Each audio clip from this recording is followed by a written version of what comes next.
आप सबका स्वागत है खुदाबंद की प्रेजेंस में। अभी आपको बड़ी हैरानी होगी, अब मैं सरकार में थोड़ी हूं, मुझे थोड़ी पता है क्या होने वाला है। ये डेटा जो मैंने आपको बताया ये तो ऑपोजिशन के पास भी नहीं है, अगर उनके पास होता तो वो अटैक करते। पहली बार ऐसा इंडियन इतिहास में बजट आया है जहां 12 लाख रुपए पर, क्योंकि ये मिडिल क्लास इनकम है सभी, कोई टैक्स उन्होंने कहा अब नहीं होगा। टैक्स में काफी उन्होंने छूट दी है, चीजें की हैं। सुनो मेरी बात, अब आपको मैंने पिछले संडे कहा कि मिडिल क्लास के ऊपर भार होगा और वो गरीब होती जाएगी। अपर मिडिल क्लास अपने आप को खींचकर अमीर हो जाएंगे और आने वाले दिनों में, सालों में दो ही क्लासेस होंगी, या तो अमीर लोग या गरीब लोग। अब सरकार जिसके पास सारे तंत्र होते हैं, जिसके पास पूरा डेटा होता है, सिस्टम होता है, उन्हें ये बात मालूम थी कि मिडिल क्लास के ऊपर जो भार है वो ऐसा है जैसा इतिहास में कभी नहीं है, कभी नहीं था। तो सरकार ने एक छक्का मारा है, आप लोगों के लिए बेहतरी के लिए काम किया है। अब आपको बड़े ध्यान से समझना होगा कि बाइबल में परमेश्वर ने पहले से ही अपने लोगों को अगुवाई दी है। परमेश्वर ने अपने दास को भेजा कि जा और करीत नामक नाले में छुप जा।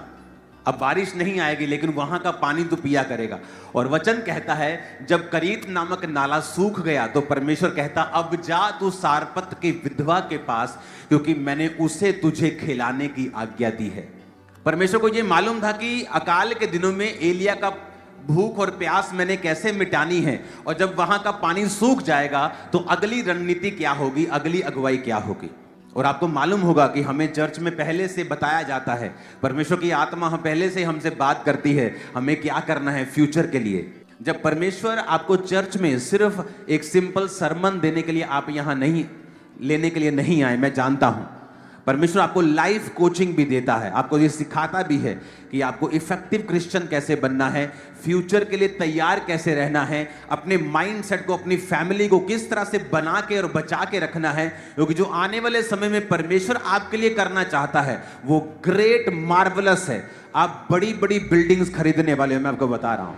आप बेस्ट देशों में आपके घर होंगे, मैं बता रहा हूं। आपको लगता है कि ये शायद मैं शारीरिक बातें आपको बोल रहा हूं, मैं आत्मिक नहीं बोल रहा हूं, मैं आपको आत्मिक चीजें ही बता रहा हूं, क्योंकि जो आपको मिलने वाला है वो आपकी आत्मिक तरक्की का ही परिणाम होगा कि जो परमेश्वर आपको देने वाला है, और आप उसे लेने में कामयाब रहे, क्योंकि आपकी स्पिरिचुअल आइज ओपन होंगी और आप वो ले पाएंगे, वो कर पाएंगे जो परमेश्वर आपकी लाइफ से चाहता है। आपको बस ये ध्यान रखना है कि हमें क्या बताया जा रहा है, जो हमें बताया जा रहा है क्या हम उसे फॉलो कर रहे हैं। अगर मैंने आपको बोला है कि आपको इकोनॉमी के लिए प्रार्थना करनी है, प्रार्थना इस दुनिया का सबसे पावरफुल हथियार है, परमाणु बम से भी कई लाख गुना ये खतरनाक है। जो इकोनॉमिक प्रॉब्लम्स होंगी उन्हें आप डिनाई नहीं कर सकते, प्रार्थना के बाद भी लोगों पर वो होंगी, मैं फिर कह रहा हूं, लेकिन उन्हें उनसे बचा कैसे जा सकता है। आने वाले समय में कौन बचेगा? जिसका पैसा बैंक में होगा वो नहीं, जो धरती के साथ जुड़ा हुआ, जिसके पास जमीन होगी। लेकिन फ्यूचर में एक युद्ध होगा, एक लड़ाई होगी, करेंसी की वैल्यू बहुत से देशों की, मैं अपने देश की बात नहीं कर रहा हूं। विजन्स में उन करेंसीज को हमने जमीन पर, सड़कों के ऊपर विदाउट वैल्यू देखा है, और वो बड़े देश है।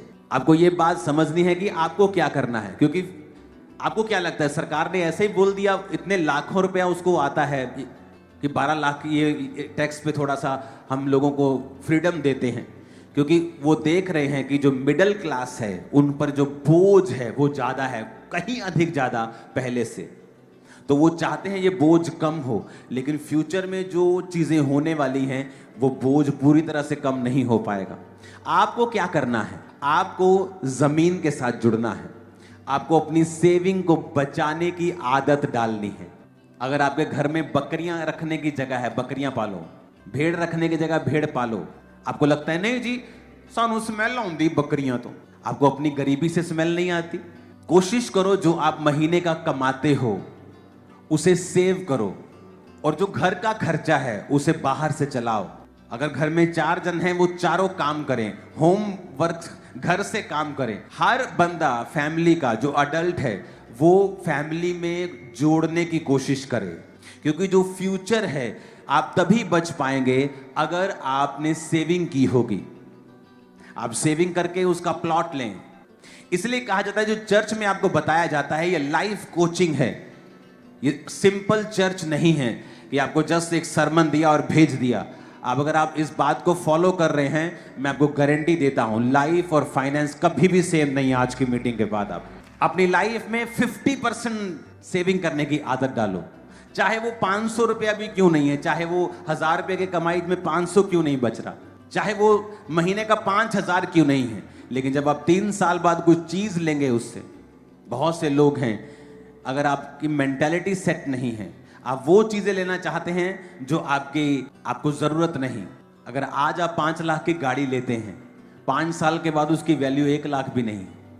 आज आप 5 लाख का एक प्रॉपर्टी लेते हैं, 5 साल बाद उसकी वैल्यू 10 लाख से ज्यादा है। तो आपको क्या चाहिए, कार चाहिए कि प्लॉट चाहिए?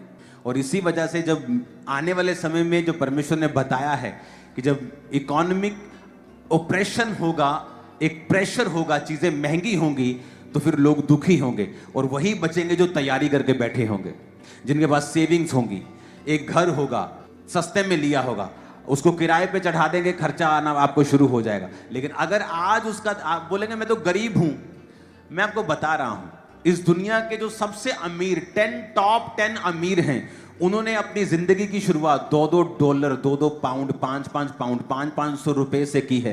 500 रुपए की इन्वेस्टमेंट, 1000 रुपए की इन्वेस्टमेंट। मैं आपको ये क्यों बातें बता रहा हूं? मैं आपको इसलिए बता रहा हूं क्योंकि जो फ्यूचर में होने वाला है, अगर आपको मैं उसके लिए प्रिपेयर नहीं करूंगा, फिर आपको लगेगा कि जैसे दुनिया धक्के खा रही है, हम भी खा रहे हैं, हम में और दुनिया में कोई फर्क नहीं है। लेकिन आज आपको मालूम होगा कि नहीं, हमें यह बता दिया गया था, हमें अलर्ट कर दिया गया था, हमें सेविंग करने के लिए बोला गया था, हमें चीजें, कौन सी चीजें खरीदने के लिए बोला गया जो आने वाले समय में बढ़ेंगी। नहीं तो आप इस बात से निशानी लगा सकते हो कि सरकार ने मिडिल क्लास को तोहफे क्यों दिए हैं, क्योंकि उसने डाटा देखे हैं कि मिडिल क्लास के ऊपर एक बोझ है ऐसा जो पहले कभी नहीं था, और फ्यूचर में ये बढ़ेगा, इसे कोई रोक नहीं सकता। जब आने वाले समय में आप देखेंगे कि दुनिया के जो फूड हैं, जो खाने हैं, वो कुछ ही लोगों के अधिकार में होंगे।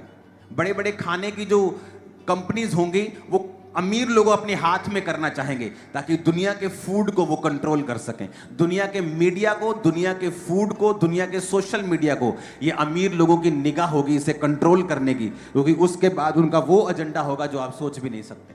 और अगर आज आप तैयार नहीं हैं और अगर आपके पास एक ही इनकम सोर्स है, वही आप कमाते हैं और वही खा जाते हैं और उसमें सेविंग नहीं कर पाते, आप एक डेंजरस रास्ते पे चल रहे हैं, क्योंकि फ्यूचर में आप कर्जे के नीचे हो जाएंगे उसके बाद, और आप डिप्रेस फील करेंगे कि ये मैं फाइनेंस में क्या करूं अपनी लाइफ में, अगर आप इन चीजों को फॉलो नहीं करेंगे तो।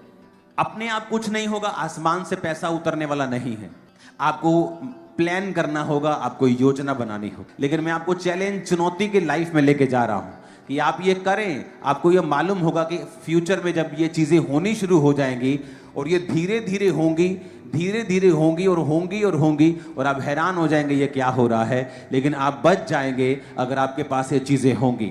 आपके पास सोना होगा, चांदी होगी, लैंड होगा, जमीन होगी, जानवर होंगे। अगर ये चीजें आपके पास होंगी, आप सेफ होंगे, आप आगे बढ़ेंगे, आप बहुत चीजें करेंगे, दुनिया से अलग होंगे। दुनिया रो रही होगी, आप हंस रहे होंगे।